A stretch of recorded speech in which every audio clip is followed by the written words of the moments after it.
What a crazy week. We've had temperatures for most nights down to around -6. We've had snow flurries, and yet by Monday we should have temperatures of 12, 13, even 14 degrees by next Wednesday. How are the plants coping? Let's do our first tour of the year and celebrate all that's here in the winter No Dig garden.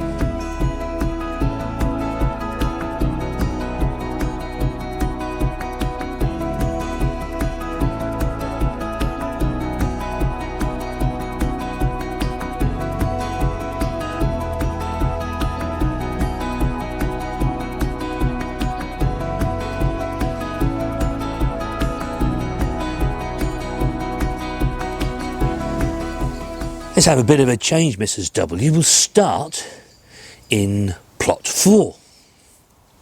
Plot 4 is where we've put our overwintering broad beans in. And it's a good example of just how robust they are. They probably won't like anything much more than a -6, in all honesty, but that's generally about as cold as we get. You can see there's the odd stem that's gone for a burden. Mrs. W's only sniggering because that was her maiden name. But you can see in the main, they're looking fine, absolutely fine. They're picking up slowly as the temperature is picking up itself. When we got up this morning, it was actually at -4. And this afternoon here, we're round about 2 degrees. So they're picking up nicely. First thing this morning when I came out to feed the chickens, these were laying quite sadly on the ground. So they've picked up since then, so that's good. As I said in the little short that I put out last week, when you know you're going to have weather like this, you need to be harvesting in advance. Because things like the carrots, they're not going to come out of the ground. We harvested some last weekend, still have some down in the house. But you know, these are not going to come out too well while the ground remains frozen like this. Also in plot 4, Mrs. W, because I also sneaked out earlier this morning. What have you found? Oh, the beginnings of a collywobble. Yeah. Cauliflower. And that's about right, because it's due to mature late February, March. Yeah. So that's bang on where it should be. All the elephant garlic has poked its head through. It was really great. We enjoyed that last year. That was the first lot we ever grew last year. Yeah, we only did it? two bulbs last year, didn't we? And these are all bulbs that came from those. And we managed to keep one complete bulb back, didn't we? And we used that to plant this so that we've more than doubled our stock. But also the outdoor garlic is here. Some a bit more advanced than others. But nevertheless, it's poking its head through. And I would actually say that, sure you'd agree with Mrs. W, that this has taken almost a full month longer to poke its head through than what we have in the Polytunnel. In the Poly, yes, yeah. But it will catch up. It will catch up. As it's the bed next door, I can see that this particular plant has now got its central head. So I'm going to have that, Mrs. W. I'm going to have that with my tea this evening. Nice. See just how lovely the knife goes through that.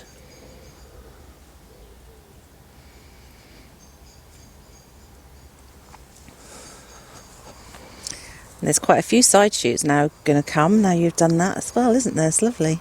Lovely. There are. But what I do need to do is to take some of these side shoots. You can see that's about the ideal size that you want. As I now put the knife through there, see just how lovely that goes through there. It's a lovely spear of purple sprouting broccoli. And it's really important, if you haven't grown this before, to cut this regularly. Also in plot 1 you can see we still have several celeriac. And during a conversation with Frank over there in the States, he was telling me that he's now down to his last celeriac that he had in store. And yes, you're quite right, Frank, we are really lucky in that, yeah, you can see there's some white stuff about at the moment, but this will be gone by tomorrow. Very rarely do we get something that lasts days or even weeks. So we're able to keep these in the ground and come to them whenever we want them. And under the covers here we still have some red cabbage, which are slowly getting on their way. They have been quite slow this year, haven't they? Unfortunately. Yeah. Here in plot 2 we have the follow-on cauliflowers. They'll come a bit later than the one we saw just a little earlier over there in plot 3. But also those Swedes that I put in earlier. They're still there, aren't they? Yes. Yeah, they're still there. And if I was given the right information, we should see some Swede as the weather warms up in spring. But that is yet to be revealed. Now, I do want a few sprouts. Look just how green they are because we've had the frost.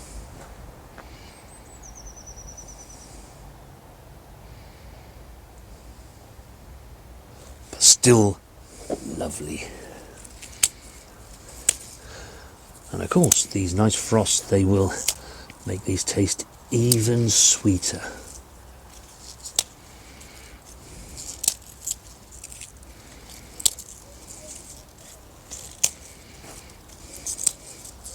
Curly kale is still looking good, isn't it? It is, and yeah, it's a great example actually of just how valuable kale is as a vegetable.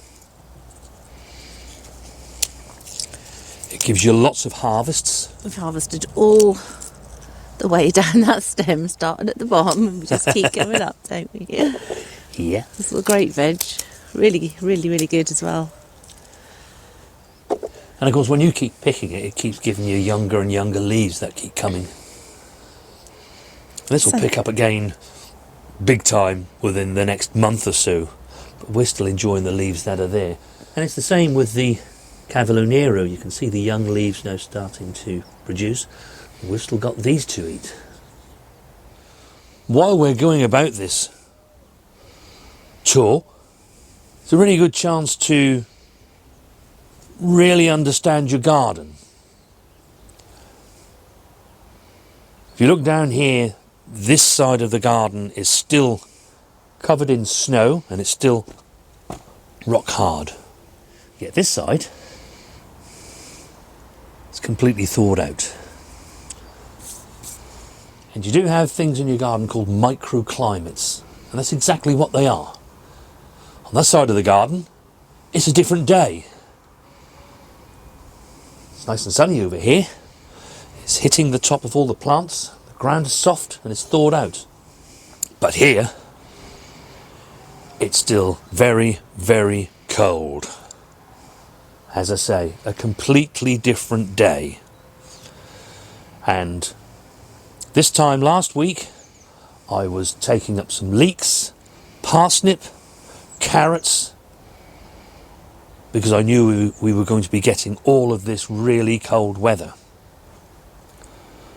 And I'm glad that I did, because that celeriac bake was amazing, Mrs. W. Thank you. I enjoyed it, I have to say. And clearly a lot of you did. We thank you very much for your comments regarding Thursday's video, the lovely celeriac bake that Mrs. W made. Celeriac is a wonderful vegetable, it really is, and you can do so many different things with it. And a really good comment from Belinda, if you read that, I think she says she's diabetic, so she doesn't use the breadcrumbs. So she will just leave the breadcrumbs off and just have a nice crusty cheese topping on it. Sometimes with some tomatoes, Belinda, eh? Also in plot 3, we still have some Romanesco and some cabbage. A cabbage I do want, but one thing I did just want to draw your attention to. Remember we took a Romanesco from here, and really these should have been harvested some time ago, but there is one in here, but look how pale and yellow that is. Oh wow, it is, isn't it? At this time of the year. Hopefully when the weather warms up, it'll green up a bit. Yeah, it will green up a bit as it gets to its full harvest, but we're certainly going to get another Romanesco there, Mrs. W. Good. We'll have a nice bit of cabbage this evening as well, Mrs. W. Yeah, that's good. See, it's still got the frost on it. Here in the greenhouse,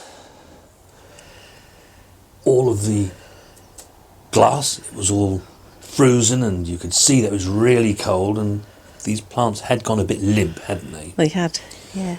But again, they've picked up now. It didn't actually freeze as far as the soil goes, but the plants did feel it. And one of the things I do want, Mrs. W, is a bit of lettuce. I know we need that.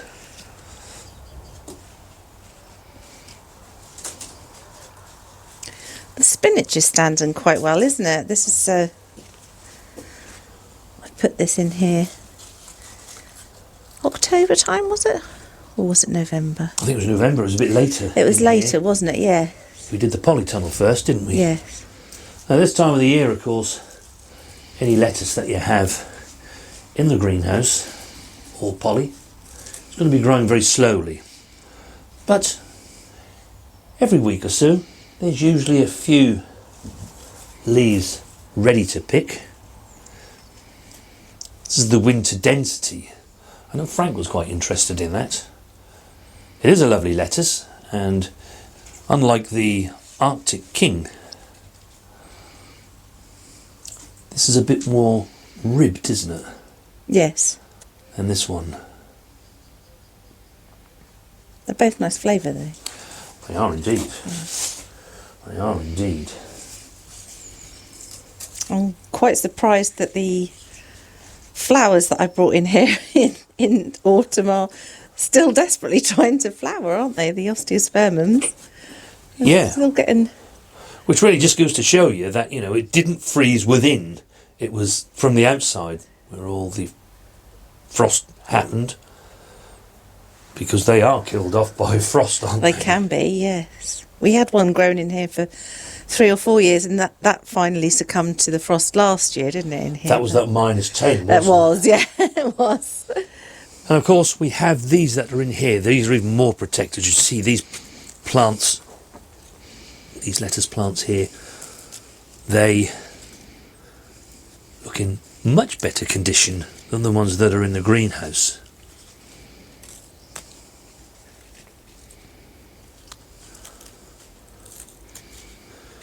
So we can enjoy a nice little side salad tonight, Mrs. W. Lovely. Very nice. One thing that has done all right through all this freezing weather and snow is the Polytunnel. And when we decided that we wanted to invest in a Polytunnel, we thought long and hard about exactly where to put it. And you may think it's bizarre that we have it surrounded by trees. But we knew, because when we used to grow, when this was plot 5 we used to grow here, very rarely did it freeze. Because the sun always rises to the front of our house, and then as it moves around, it doesn't take long to move around, there's a gap between our house and our neighbours, and there's a drive there.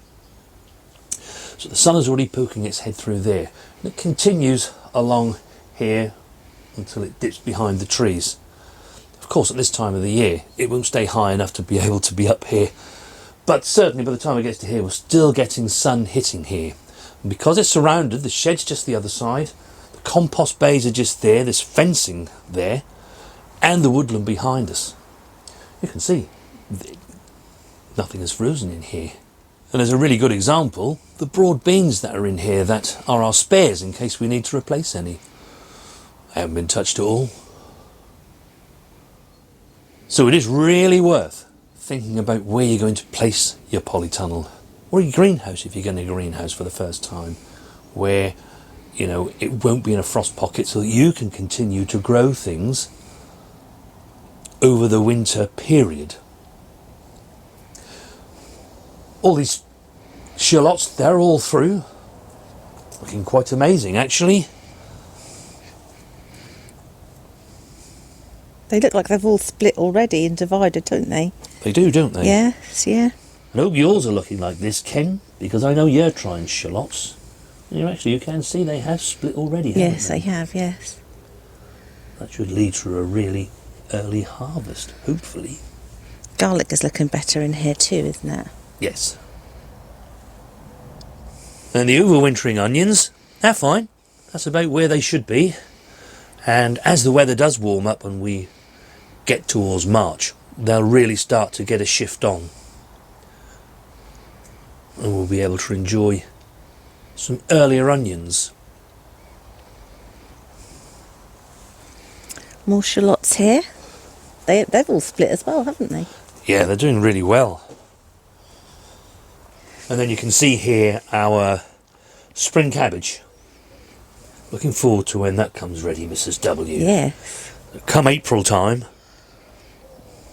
we will use these as spring cabbage. We won't let them heart up. You could let them grow on and heart up, but we're not going to. And